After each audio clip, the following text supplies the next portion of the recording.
감사합니다. 우리 같이 한번 인사하겠습니다. 반갑습니다. 고맙습니다. 그리스도 완전 충만 일체 은혜 감사. 여러분 추석입니다. 그지요? 추석하면 여러분은 어떤 게 떠오릅니까? 저는 우리 가족들의 여행이 떠오릅니다. 약 10년 전에 저희 아버지께서 설에는 과원의 형제들이 오니까 밀양에서 모이고 추석에는 우리 형제들, 우리 가족들만 따로 여행을 하자 이렇게 제안을 하셨어요. 그래서 우리가 제일 처음 여행한 데가 어디냐면은 무주입니다. 무주. 무주에 그 민박을 해서 2박 3일 함께 지냈는데 그때 먹었던 복숭아 맛을 잊을 수가 없어요. 제가 태어나서 그렇게 맛있는 복숭아를 먹어본 적이 없어요. 정말 맛있었어요. 제가 대전에 와서 그 시장이 어딘가 한번 찾아가 봤거든요. 찾아가 보니까 반딧불이 시장이에요. 저희가 갔을 때는 뭐 5일장이라서 장은 열리지 않았지만 하여튼 그 무주에서 기억이 참 좋았었어요. 그리고 나서 서울에도 가고 동생이 있는 집이 있었으니까 또 제주도도 가고 또 경주도 가고 또 제가 와서는 우리 대전에 우리 교회 해울동산에 그 숙소동에서 저희 가족들이 또 2박 3일 같이 지내기도 하고 이렇게 추석만 되면 저희 가족들이 같이 여행을 했는데 작년에는 가지 못했어요. 코로나 때문에. 금년에도 저희들이 가지 못하게 되었어요. 한 2년을 못 가게 되니까 저희 아버지가 대단히 힘드신 모양이에요. 저희 아버지 88세인데 아직 건강하시거든요. 밀양에서는 친구들하고 산에도 가고 그러시는데 가족들하고 여행을 못하니까 1박 2일을 하고 싶다는 거예요. 지금 상황이 그렇지 않잖아요. 그래서 가까이 있는 3번, 4번 형제들이 아버지, 어머님을 모시고 남해 얼마 전에 다녀왔습니다. 너무 기뻐하고 즐거워하셨어요. 그런 일이 저는 떠오르는데 여러분 어떠신지 모르겠어요. 사실 이 가족이라는 것이 농업사회에서만 해도 대가족이었잖아요. 그리고 산업혁명이 일으키면서 근대사회로 넘어오면서 핵가족화가 됐지요. 근데 지금 오늘날에 있어서는 이 핵가족화를 넘어서 앞으로는 1인 가구가 되는 가족이 형성된다라는 거예요. 어떤 통계를 보게 되니까 2015년 통계인데 부부와 자녀가 함께 있는 가족 구성원이 그렇게 구성되어 있는 것이 2015년에 32%였어요. 1인 가족이 27%입니다. 우리나라에서. 그리고 자녀 없이 부부만 있는 가족이 15%였어요. 그런데 30년 후에는 어떻게 될까 예상하기를 자녀 없는 부부만 있는 가정은 21%가 되고 자녀가 있는 부부 가정, 흔히 우리가 말하는 정상적인 가정은 16%밖에 안 된다라는 거예요. 1인 가구는 36%가 된다라는 것입니다. 엄청난 변동이 일어나는 것이죠. 이게 왜 그렇게 될까? 간단합니다. 일단 원래 우리가 가졌던 우리나라 전통적으로 내려왔던 아름다운 이 가족 관계 또는 이 가족의 문화가 파괴되기 시작한 것이거든요. 그렇게 된 원인들이 여러 가지 있겠지만 그 중에 가장 큰 원인은 사실은 우리가 서양 문명을 수용하면서 그런 현상이 일어났다고 볼 수 있어요. 서양 문명이라는 것이 사실 기술 문명 쪽에서는 굉장히 발달되어 있었는데 그러나 이 정신사 쪽으로는 꼭 그렇게 발달되어 있다고 보기는 좀 곤란한 면이 있어요. 그럼에도 불구하고 이 서양 문명의 정신사를 이끌어가는 이 두 큰 문명이 있어요. 그게 하나는 뭐냐면 유대 문명입니다. 헤브라이즘이라는 유대 문명이고 또 하나는 헬레니즘이라는 그리스 문명이에요. 그런데 이 유대 문명은 특징이 뭐냐면은 바로 유실론이죠. 유일신 하나님을 섬기는 문명이에요. 반대로 이 그리스 문명의 핵심은 뭐냐면 인본주의입니다. 철저하게 인간 중심적인 그런 문명을 형성하고 있어요. 근데 이게 서양 문명을 구성하고 있어요. 이것이 우리나라에 들어오게 되었는데 사실 이 유대 문명에서 발전해 나온 기독교 문명이 우리나라에 들어와서는 큰 기여를 했지만은 이 그리스 문명을 통한 인본주의 세계관이 우리나라에 들어오고 나서부터는 사실 인본주의 핵심은 개인주의거든요. 그러다 보니까 이 가족 문화라든지 또는 우리 전통의 어떤 집단 문화 같은 것은 파괴되기 시작하는 거예요.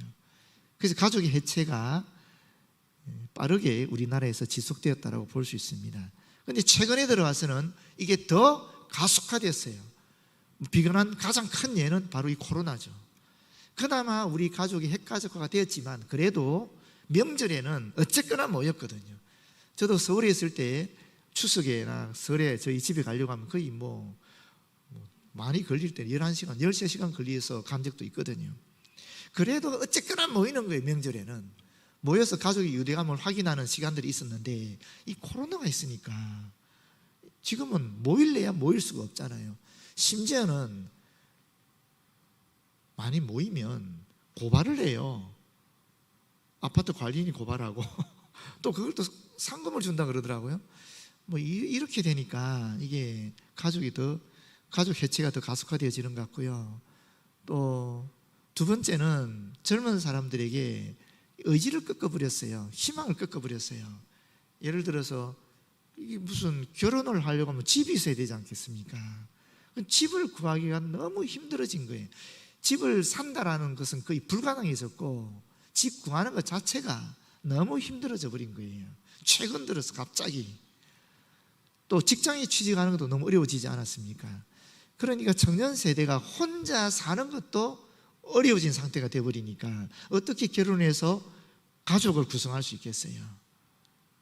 그러면 나라에서 이걸 좀 지원해주고 정책적으로 보완을 해줘야 되는데 안타깝게도 이 차별금지법이라든지 평등법이라든지 건강기본 가정법 이런 새로운 법안들이 제출이 되는데 이 법안들이 명분이 있겠죠. 분명한 이유가 있어 제출되겠지만 가족적인 관점에서 보게 되면 이게 가족을 너무 해체시키는 그런 법안들이 되어버리는 거예요.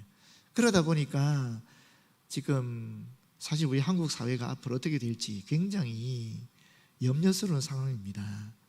그런 가운데에 오늘 이 가족에 대한 문제를 한 번 더 살펴보고자 하는 것입니다. 특별히 추석이니까. 비록 이 본문은 사실은 제가 이 한몸 공동체를 파괴하는 것 6번째 주제로 분노라는 제목으로 한번 다룬 적이 있는데 그때 사용했던 본문이지만은 오늘은 이 가족이라는 입장에서 이 본문을 한번 함께 나누어 보도록 하겠습니다. 이 본문을 보게 되면 사실은 이 가족의 문제에 있어서는 11절부터 봐야 됩니다. 왜냐하면 이 가족이 두 가지 요인으로 인해서 해체되거든요. 갈등을 일으켜서 파괴되거든요. 그 첫 번째가 작은 아들이 제기한 문제로 말미암아 이 가족이 깨어져요. 두 번째는 큰 아들이 제기한 문제 때문에 또 이 가족이 파괴되는 현상을 보게 되거든요. 그래서 먼저 작은 아들로 인해서 야기된 문제점이 뭔가 하는 것을 보기 위해서는 11절부터 봐야 됩니다. 근데 여기 우리가 지금 갈등에 대한 얘기를 하고 있는데 이 갈등이라는 단어도 재밌더라고요. 갈등이라는 것이 칡갈자에 등나무 등자를 씁니다. 이 칡의 특성은 어떤 거냐니까 이 넝쿨이 둘 다 넝쿨인데 넝쿨 나무들인데 칡은 넝쿨을 올라갈 때에 이게 왼쪽으로 꼬아서 올라간대요. 칡은 등나무는 똑같은 넝쿨인데 이 오른쪽으로 꼬아서 올라가는 거예요. 근데 왼쪽으로 꼬아서 올라가는 칡과 오른쪽으로 꼬아서 올라가는 이 등나무가 같이 얽혀서 꼬여서 올라가는데 어떻게 되겠어요? 정말 이거는 분리할 수가 없는 거예요. 너무 밀접하게 얽혀 있기 때문에 그걸 분리해내는 게 너무 어렵다라는 거예요. 그래서 두 개차가 얽히면 아주 풀기 어려운 모습이 된다는 데서 이 갈등이라는 말이 유래됐답니다. 알다시피 또 칡과 등나무에 또 다른 성질이 있는데 그거는 뭐냐니까 이게 서로 질기고 자르기도 너무 힘들고 또 뿌리까지 깊어서 뽑아내기도 어렵대요. 이 요소를 두 가지를 다 갖고 있는 게 칡나무하고 등나무라는 거예요.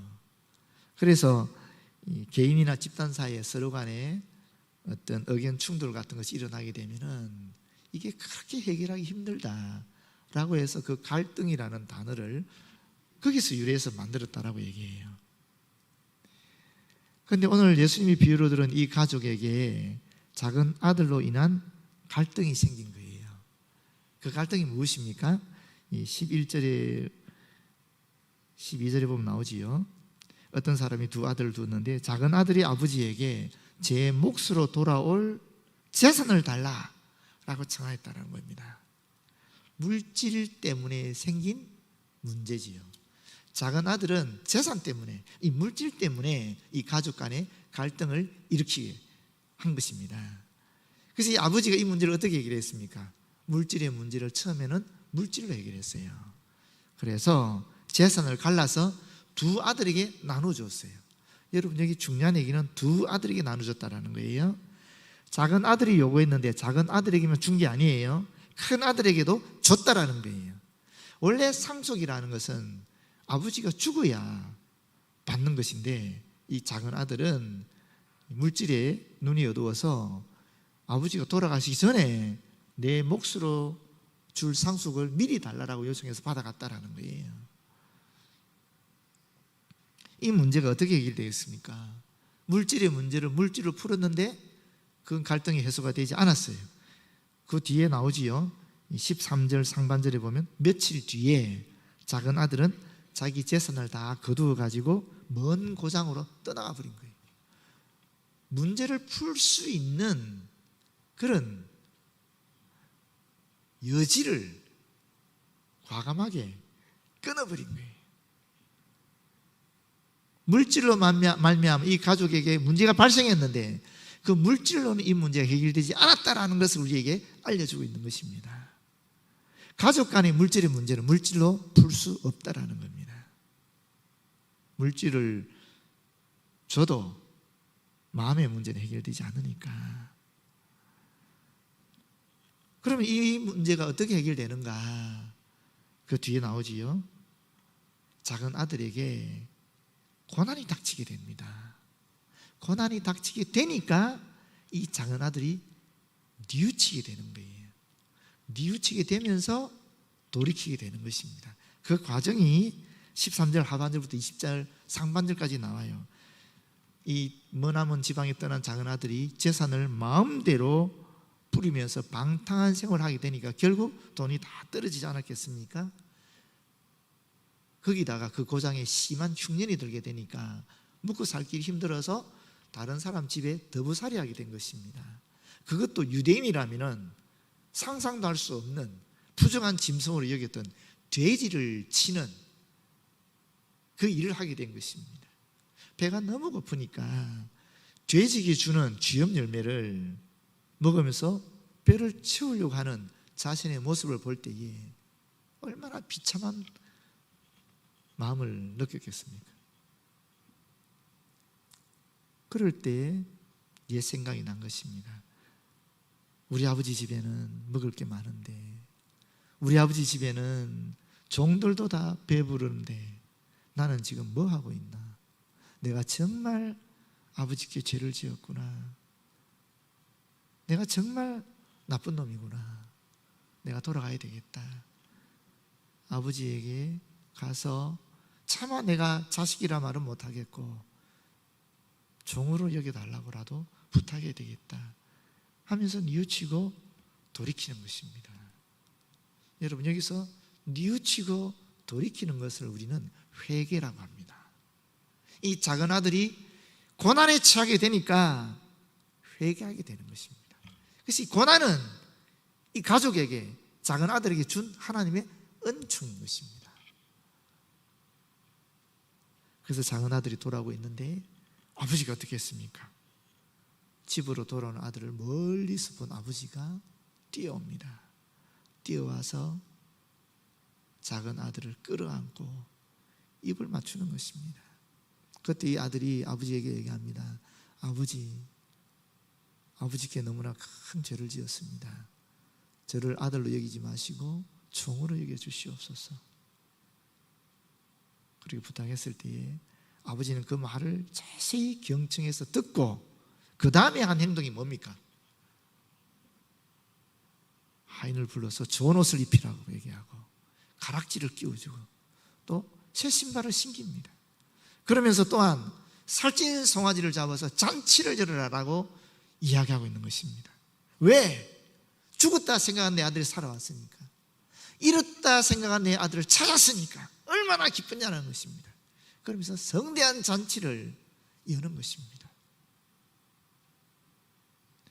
물질로 말미암은 가족의 갈등이 완전히 해결되는 모습을 보여주고 있는데,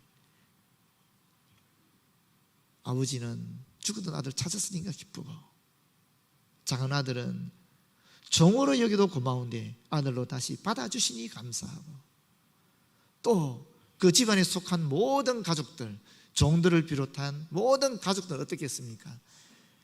가장이, 주인이 하루도 빠지지 않고 심심하면 늘 바깥에 나가 있는 거예요. 이제나 저제나 작은 아들이 돌아오나 지켜보고 있으니까, 그 아버지, 그 주인의 얼굴에 늘 근심이 가득하니까 어떻게 그 집안에 기쁨이 넘치겠어요.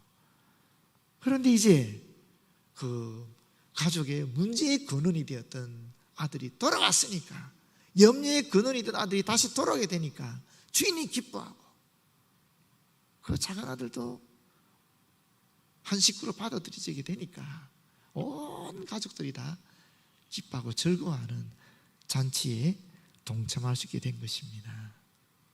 가족의 문제가, 갈등이 완전히 해결된 것이죠. 아버지의 다가성과 또 작은 아들에 대한 경청, 또 용서해주고 끌어안는 그 아버지의 사랑 때문에 이 가족의 문제가 해결된 것입니다. 두 번째, 큰 아들로 인한 가족의 갈등과 회복이 또 우리 본문에 나타나고 있습니다. 온 가족이 하나 되어서 하늘나라를 이루어 나가고 있는데, 기쁨을 겨워 큰 잔치를 벌이고 있는데, 그 자리에 동참하지 아니한 유일한 예외, 유일한 큰아들이 하나 있었다라는 것이죠. 밖에 나가 있던 큰아들이 돌아오면서 보니까 잔치 소리가 들린단 말이죠. 춤추는 소리, 떠드는 소리가 들리는 거예요. 마침 지나가는 하인이 있어서 불렀습니다.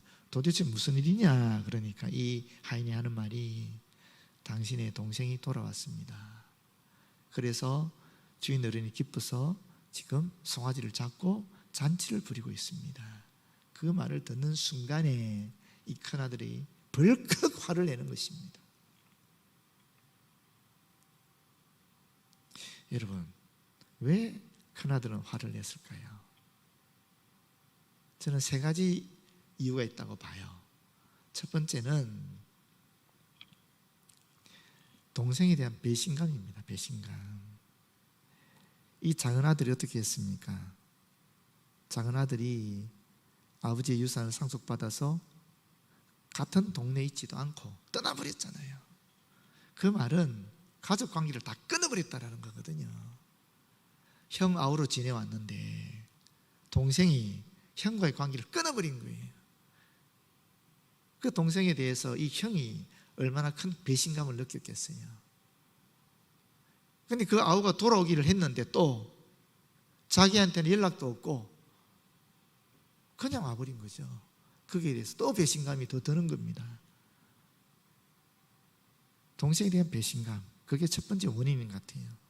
두 번째는 아버지에 대한 서운함이 이 큰아들에게 있었어요. 이 큰아들은 아버지를 너무 존경하고 사랑했던 것 같아요. 왜 그런가 하면 여러분 보십시오. 큰아들에게 분명히 재산을 상속했잖아요. 그러면 큰아들은 이미 아버지께 재산을 받았으니까 이제 그 재산을 자기 마음대로 사용해도 되는 거예요. 얼마든지 자기를 위해서 친구들을 불러서 잔치를 벌릴 수 있는 거예요. 그렇지 않습니까? 그런데 이 큰아들이 어떻게 했습니까? 29절에 보면 분명히 나오지요. 큰아들이 뭐라 그럽니까? 내가 여러 해를 아버지를 섬겼는데 어느 정도로 섬겼느냐? 아버지의 명을 하나도 어기지 않았다라는 겁니다.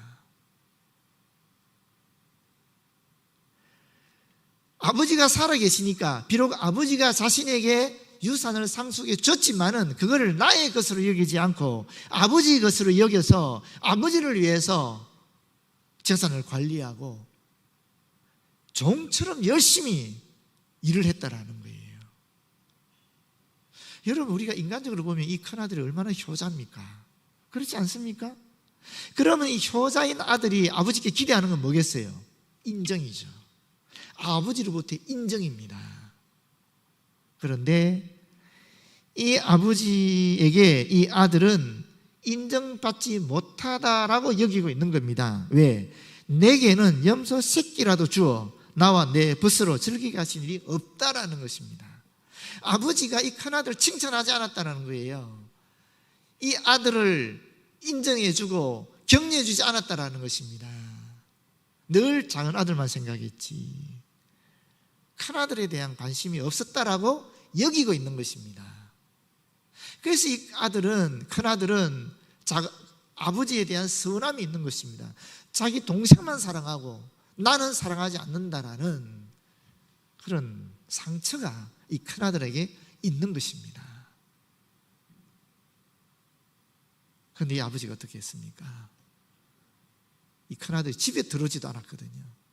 그런데 작은 아들과 똑같이 이 아버지가 큰아들에게 뛰어갑니다. 뛰어가서 그 큰아들의 그 상처, 그 분노를, 그 토하는 말을, 원망하는 말을 다 경청해서 들어주고 있는 것입니다. 그리고 나서 이 큰아들에게 아버지가 말하는 것이 바로 31절입니다. 너는 항상 나와 함께 있으니 내 것이 다 네 것이다. 여러분, 내게 다 네 거야 이렇게 얘기할 때에 이거는 엄청난 신뢰의 표현 아닙니까? 그렇지 않습니까? 아무나한테 그렇게 얘기합니까? 아버지는 이 큰아들을 엄청 믿고 인정하고 있는 거예요. 그래서 아버지는 내가 가진 모든 것이 다 이 큰아들 것이다라고 생각하고 있는 것입니다. 얼마나 믿고 인정하면 그렇게 얘기하겠습니까? 문제는 큰아들이 그것을 깨닫지 못한 거예요. 알아차리지 못한 거예요.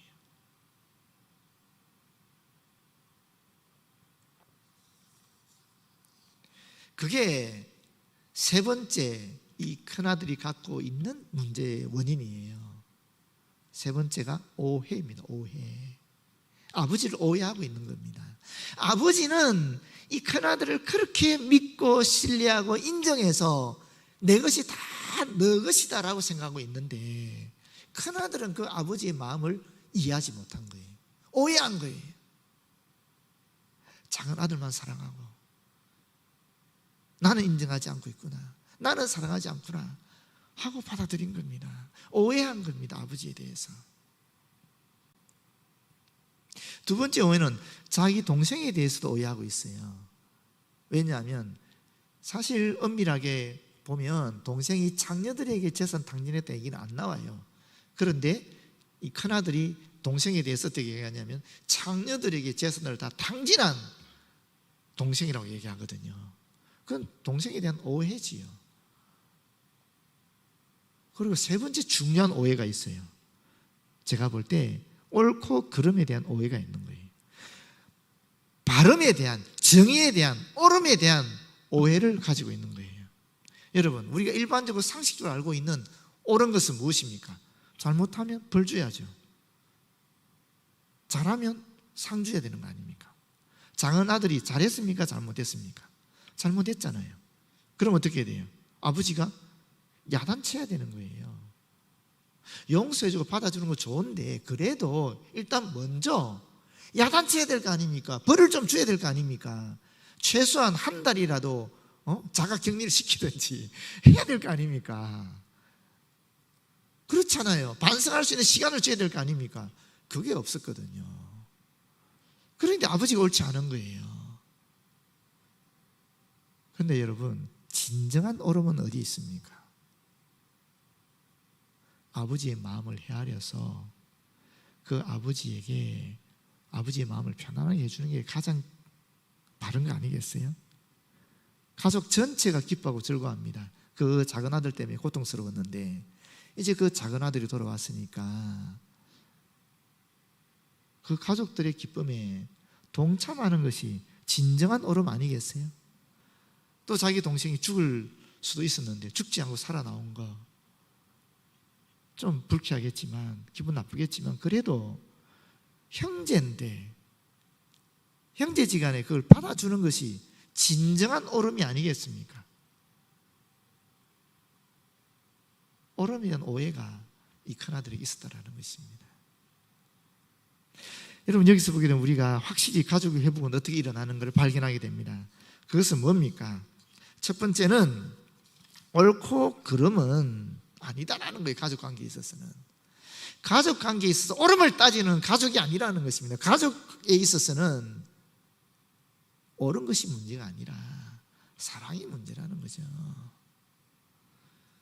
가족은 사랑하는 관계인 것입니다. 아버지는 작은 아들의 잘못도 큰 아들의 잘못도 따지지 않았습니다. 다 받아들이고 다 사랑으로 용서하시고 포용한 겁니다. 그 사랑으로 이 가족의 갈등이 해결된 것입니다. 그리고 우리가 두 번째 중요한 걸 발견하게 되는데 바로 함께 하는 것이 은총이다라는 것입니다. 함께 하는 것이 가장 큰 복이라는 것입니다. 이 아버지가 얘기했잖아요. 너는 나와 함께 있으니 내 것이 다 너의 것이 아니냐. 이게 진짜 복이라는 것입니다. 주님이 우리와 함께 하는 것, 부모가 아직도 살아있어서 우리와 함께 할 수 있는 것, 형제지간에도 마찬가지로 함께하고 있는 것, 이것이 복이라는 것입니다. 얼마나 좋은 세상입니까? 미국에 있든 아프리카에 있든 서울에 있든 밀양에 있든 지금은 하나님 주신 은총의 도구인 인터넷을 통해서 얼마든지 직접 얼굴을 맞대고 얘기할 수 있지 않습니까? 이런 좋은 세상에 살아가면서